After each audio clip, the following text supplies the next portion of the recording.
2005 media में अचानक खबर आती है कि बॉलीवुड की सबसे खूबसूरत अदाकारा अब इस दुनिया में नहीं रही। उस एक्ट्रेस ने 3 दिनों से कुछ नहीं खाया था, घर बिखरा पड़ा था और उनके शरीर में दारू मिली थी।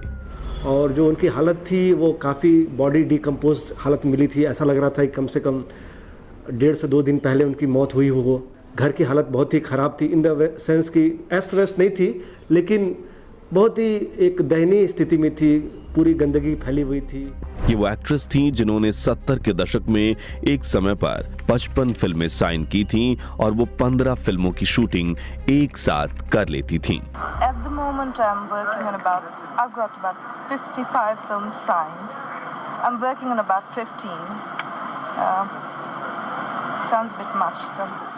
ये वो पहली इंडियन हीरोइन थी जिनकी तस्वीर प्रतिष्ठित टाइम्स मैगजीन के कवर पेज पर छपी, जिन्होंने हिंदुस्तान को बताया कि कोई महिला भी खुले में मर्दों के साथ बैठकर शराब पी सकती है, फिल्मों में बेड सीन्स कर सकती हैं और रियल लाइफ में लिव इन में रह सकती हैं और उसके एक से ज्यादा बॉयफ्रेंड हो सकते हैं।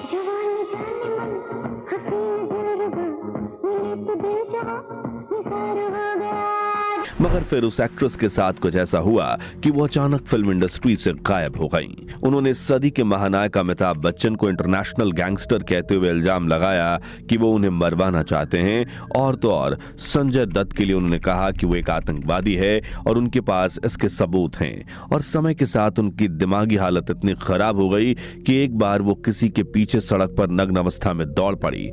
हम बात कर रहे हैं परवीन बाबी की। लेकिन परवीन के साथ ऐसा तो क्या हुआ कि वो इतने दर्दनाक हालातों में पहुंच गई? कैसे इंडस्ट्री की सबसे खूबसूरत कही जाने वाली ये अदाकारा रातों रात गायब हो गई? क्यों उन्होंने अमिताभ बच्चन पर हैरान कर देने वाले आरोप लगाए और कैसे हुई थी परवीन बाबी की मौत? आज हम जानेंगे परवीन बाबी की जिंदगी से जुड़े ऐसे ही कुछ अनछुए पहलू, जिन्हें जानने के बाद आपके मुंह से एक बात जरूर निकलेगी कि ऊपर वाला ऐसी जिंदगी किसी को ना दे। तो पूरा वीडियो जरूर देखिएगा। परवीन बाबी अपने समय की सबसे खूबसूरत अदाकारा थीं, मॉडर्न और स्टाइलिश इतनी कि उनके फिल्म इंडस्ट्री में आने के बाद बाकी हीरोइनों का ट्रेडिशनल लुक से अलग हटकर ओपन माइंडेड और मॉडर्न लुक देखा जाने लगा। इनका पूरा नाम परवीन सुल्ताना बली मोहम्मद खाजनी बाबी था। इनका जन्म 4 अप्रैल 1954 को गुजरात के जूनागढ़ में हुआ था। वो अपने माता पिता की इकलौती संतान थी और परवीन को अपनी गोद में देखने से पहले उनके माता पिता को करीब 14 सालों का इंतजार करना पड़ा। उनके पास धन दौलत की कोई कमी नहीं थी, इसलिए उन्होंने परवीन को एक राजकुमारी की तरह पाला पोसा। मगर छोटी सी उम्र में ही परवीन अपने पिता को खो चुकी थी, जिसके बाद परवीन ने अहमदाबाद गुजरात से अपनी पढ़ाई की। कॉलेज के दौरान ही परवीन को मॉडलिंग का शौक था और उन्होंने साल 1971 में पहली बार फैशन शो में मॉडलिंग की थी। लेकिन उनकी किस्मत बदली 1973 में, जब डायरेक्टर VR इशारा अपनी फिल्म एक नाव दो किनारे की शूटिंग करने अहमदाबाद आए थे। जहां शूटिंग देखने आई परवीन की खूबसूरती को देखकर वो मंत्रमुग्ध हो गए। उस वक्त Parveen mini skirt western outfit पहनकर सिगरेट का कश लगा रही थी और यहीं उन्हें परवीन में अगली मॉडर्न एक्ट्रेस दिख गई। उन्होंने परवीन के कुछ फोटोज खिंचवाए और अपनी फिल्म चरित्र ऑफर कर दी। उस वक्त परवीन बाबी शूटिंग देखने आई थी, बहुत यंग थी, तो मुझे फेस उसका बड़ा इंटरेस्टिंग लगा। मैंने अपने फोटोग्राफर से कहा कि भाई उससे परमिशन लेके उसको फोटोग्राफ करो, और मैंने उससे पूछा कि फिल्म में काम करोगी? तो उसने कहा कि कहानी पसंद आएगी तो करूँगी। तो ये बात मुझे बहुत अच्छी लगी। मैंने कहा एक न्यू कमर है, रॉ है बिल्कुल, और वो ये कह रही है कि कहानी अच्छी लगी तो करूँगी, तो मतलब इसमें कॉन्फिडेंस होगा डेफिनेटली। इस फिल्म में प्रवीण के अपोजिट काम कर रहे थे अपने जमाने के लोकप्रिय क्रिकेटर रहे सलीम दुर्रानी। हालांकि ये फिल्म फ्लॉप हुई, लेकिन परवीन सफलता के नए नए पायदान पर चढ़ती चली गईं। साल 1974 में उन्होंने अमिताभ बच्चन के साथ मजबूर फिल्म की। वे दौर था जब उस वक्त की बॉलीवुड हसीनाएं बिग बी के साथ काम करने का सपना देखती थीं। लेकिन परवीन को अमिताभ बच्चन के साथ न केवल लगातार फिल्में मिलने लगी, बल्कि वो हिट भी हो रही थी। इसी के चलते परवीन सिर्फ कुछ सालों में बॉलीवुड की सबसे हिट एक्ट्रेस बन गईं, जो एक फिल्म के लिए 2 से 3 लाख रुपए लेती थीं। परवीन ने शान, कालिया, काला पत्थर, सुहाग, अमर अकबर एंथनी, नमक हलाल, काला सोना, जानी दोस्त, दीवार, बुलेट, भंवर और सुहाग जैसी कई सुपरहिट फिल्मों में काम किया। लेकिन जहां उनका प्रोफेशनल करियर आसमान की ऊंचाइयों को छू रहा था, वहीं उनकी निजी जिंदगी में तकलीफों का सैलाब उमड़ पड़ा, जो आगे चलकर उन्हें दिमागी बीमारी का शिकार बनाने वाला था। लेकिन परवीन के साथ ऐसा क्या हुआ था कि लोग उन्हें पागल कहने लगे और वो इंडस्ट्री से अचानक गायब हो गई? ये जानने के लिए हमें उनकी लव लाइफ पर एक नजर डालनी होगी। परवीन बाबी का पहला प्यार एक पाकिस्तानी पायलट था। दरअसल मॉडलिंग करियर शुरू करने से पहले सन 1969 में परवीन का रिश्ता कराची में उनके कजिन जमील के साथ तय कर दिया गया था। वो पाकिस्तान इंटरनेशनल एयरलाइंस में काम करता था। धीरे धीरे दोनों के बीच प्यार हुआ, लेकिन फिर हुआ साल 1971 का भारत पाक युद्ध, जिसके बाद उनकी मां ने जमील के साथ परवीन का रिश्ता तोड़ दिया। जिसके बाद परवीन बॉबी ने जैसे ही बॉलीवुड में कदम रखा, उनका नाम अमिताभ बच्चन के साथ जोड़ा जाने लगा। दोनों की ऑन स्क्रीन केमिस्ट्री देखकर उनके अफेयर के चर्चे तेज हो गए। लेकिन उस वक्त अमिताभ पहले से ही जया बच्चन से शादी कर चुके थे और परवीन और अमिताभ बच्चन दोनों ने मीडिया के सामने इस रिश्ते को नकार दिया। मगर इसी बीच बॉलीवुड में परवीन बॉबी के पहले बॉयफ्रेंड बने डैनी डेंगजोप्पा। दोनों 4 साल तक बेहतरीन रिश्ते में रहे, मगर फिर परवीन ने डैनी के साथ अचानक रिश्ता तोड़ दिया, जिसकी वजह रही डैनी की अमिताभ बच्चन के साथ दोस्ती। यहां तक कि परवीन ने डैनी को अमिताभ बच्चन का एजेंट तक कह डाला। उस वक्त डैनी को समझ आया कि परवीन के दिमाग और एटीट्यूड में कुछ तो गड़बड़ है और उन्होंने परवीन से दूरियां बना ली। उधर परवीन की एक फिल्म रिलीज हुई बुलेट, जिसमें उनके अपोजिट कबीर बेदी ने काम किया। इसी फिल्म के शूट के दौरान परवीन और कबीर के बीच की नजदीकियां बढ़ने लगी। दोनों ने एक दूसरे को डेट करना शुरू किया और कबीर के लिए परवीन ने अपने करियर को दांव पर लगा दिया। वो उनके साथ यूरोप चली गईं, लेकिन वहां उन्हें महसूस होने लगा कि कबीर उनकी तरफ ध्यान नहीं दे रहे हैं। इसके बाद दोनों के रिश्तों में दरार आ गई। इसके बाद साल 1977 में प्रवीण की जिंदगी में आए महेश भट्ट, जो पहले से ही शादीशुदा थे और उनकी एक बेटी थी पूजा भट्ट। महेश ने अपने परिवार को छोड़कर परवीन के साथ उनके घर में रहना शुरू कर दिया। उनका एक इमोशनल राब्ता कबीर बेदी साहब के साथ शुरू हुआ, तब हमारा मिलना जुलना कुछ ज्यादा होता गया। मगर जब उनका रिश्ता कबीर से टूटा और वापस आई, तब हमारा एक नए सिरे से एक नया रिश्ता कायम हुआ। तभी महेश भट्ट ने महसूस किया कि परवीन की लाइफ नॉर्मल नहीं है। उन्होंने बताया कि एक दिन मूवी सेट पर परवीन ने हाथ में चाकू लेकर कहा था कि मुझ पर नजर रखी जा रही है, मुझे कोई मारना चाहता है। वहीं एक दिन परवीन ने चलती हुई गाड़ी का दरवाजा खोल दिया और चिल्लाते हुए महेश भट्ट को कहने लगी कि इस गाड़ी में बॉम्ब रखा हुआ है, जिससे महेश भट्ट भी हैरान रह गए और वो उन्हें डॉक्टर के पास ले गए। डॉक्टर ने उन्हें बताया कि परवीन को सिजोफ्रेनिया नाम की बीमारी है और डॉक्टर उन्हें ठीक करने के लिए इलेक्ट्रिक शॉक देना चाहते थे, लेकिन महेश भट्ट राजी नहीं हुए। परवीन की हालत धीरे धीरे बिगड़ती जा रही थी। इस बीच महेश भट्ट परवीन को बेंगलोर में अपने गुरु यूजी कृष्णमूर्ति के पास ले गए, जहां परवीन को एडमिट करवाकर महेश भट्ट मुंबई वापस आ गए। लेकिन परवीन को लगने लगा कि कृष्णमूर्ति उन्हें और हमेशा महेश को अलग करना चाहते हैं। इसलिए एक रात परवीन ने महेश भट्ट के सामने यह ऑप्शन रख दिया कि वो अपने गुरु को चुने या परवीन को। तभी महेश भट्ट परवीन की दिमागी हालत देखकर डर गए और परवीन के साथ रिश्ता खत्म करके वहां से निकल गए। लेकिन तभी परवीन महेश भट्ट को रोकने के लिए आधे अधूरे कपड़ों में दौड़ते हुए घर से बाहर आ गईं। लेकिन महेश भट्ट नहीं रुके। परवीन की जिंदगी में यह अकेलेपन का चौथा हमला था। वो अकेलेपन में ड्रग्स और नशे की आदी होने लगी थी।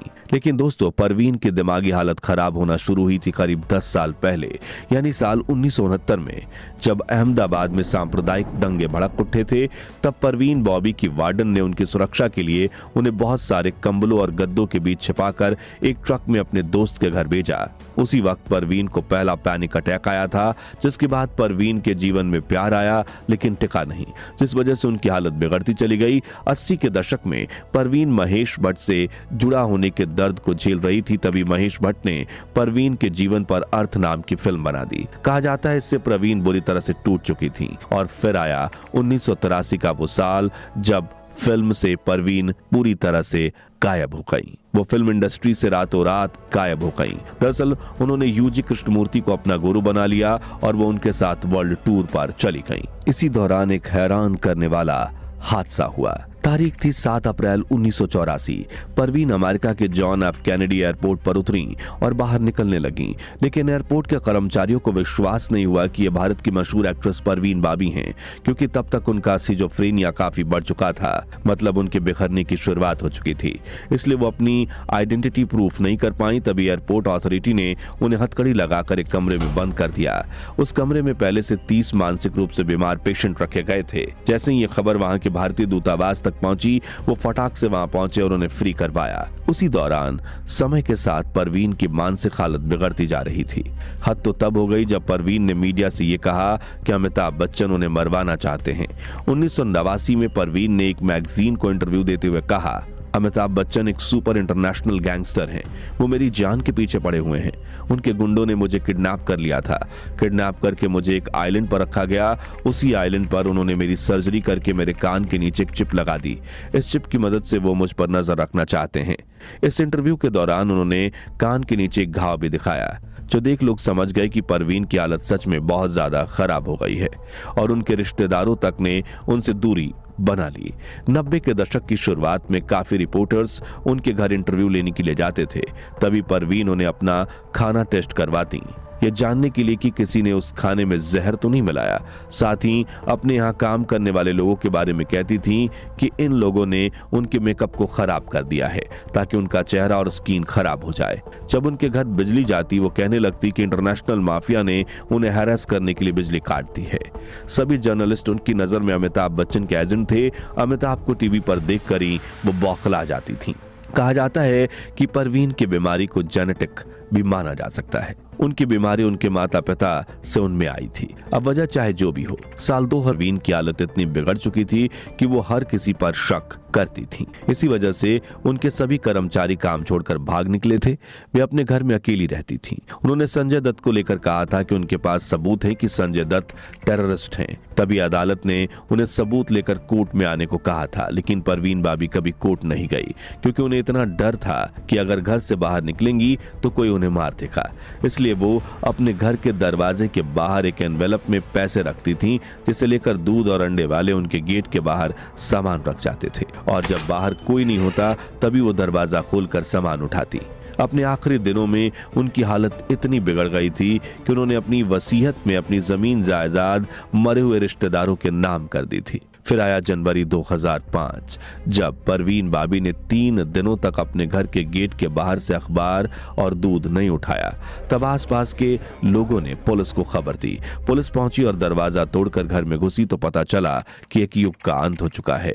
एक समय हिंदी फिल्मों की सुपरस्टार, सेक्स सिंबल और पता नहीं क्या क्या रही परवीन बॉबी अब नहीं रही। लोगों को यकीन नहीं हो रहा था कि बॉलीवुड की सबसे खूबसूरत अदाकारा परवीन, जो अब इंडस्ट्री में एक्टिव थी, तब उनके घर के बाहर प्रोड्यूसर अपनी फिल्में साइन करवाने के लिए बाकायदा लाइन लगा रहे थे। आज उसी अदाकारा की मौत के 2 दिन बाद तक भी वो अपने करीबियों तक को याद नहीं आई। परवीन के पोस्टमार्टम से पता चला कि उन्हें काफी समय से डायबिटीज था।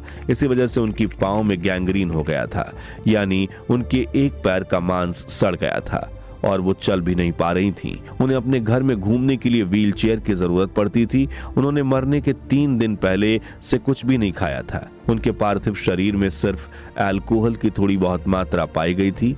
डॉक्टरों के मुताबिक ये अल्कोहल शायद दवा वगैरह में रहा होगा। इधर परवीन की मौत के बाद जो रिश्तेदार पहले उनके पास तक नहीं आते थे, वो उनकी संपत्ति का हिस्सा मांगने पहुंच गए, लेकिन उनकी 80% संपत्ति गरीब बच्चों की शिक्षा में गई और 20% उनके एक रिश्तेदार को दी गई, जिसके अगले साल महेश भट्ट ने परवीन पर और खुद पर एक सेमी ऑटोबायोग्राफी फिल्म वो लम्हे बनाई और ये कहा, क्योंकि देखिए हमारी फिल्म एक्स्ट्रा मैरिटल अफेयर से कनेक्टेड थी। हमने अर्थ फिल्म बना ली है जो एक क्लासिक हो गई है और हमको लगा कि अब इस रिश्ते पे अगर किसी परिवार का साया होगा तो ये रिश्ता जिस तरह हम एक लिबरेटेड रिश्ता दिखाना चाहते हैं हम दिखा नहीं पाएंगे। दोस्तों, क्या परवीन बाबी बचपन के ट्रॉमा की वजह से दिमागी रूप से बीमारी का शिकार हो गई थी या फिर उन्हें जानबूझकर पागल बनाया गया था? और बॉलीवुड की इस खूबसूरत अदाकारा के इस दर्दनाक अंत को लेकर आपकी राय क्या है? कमेंट में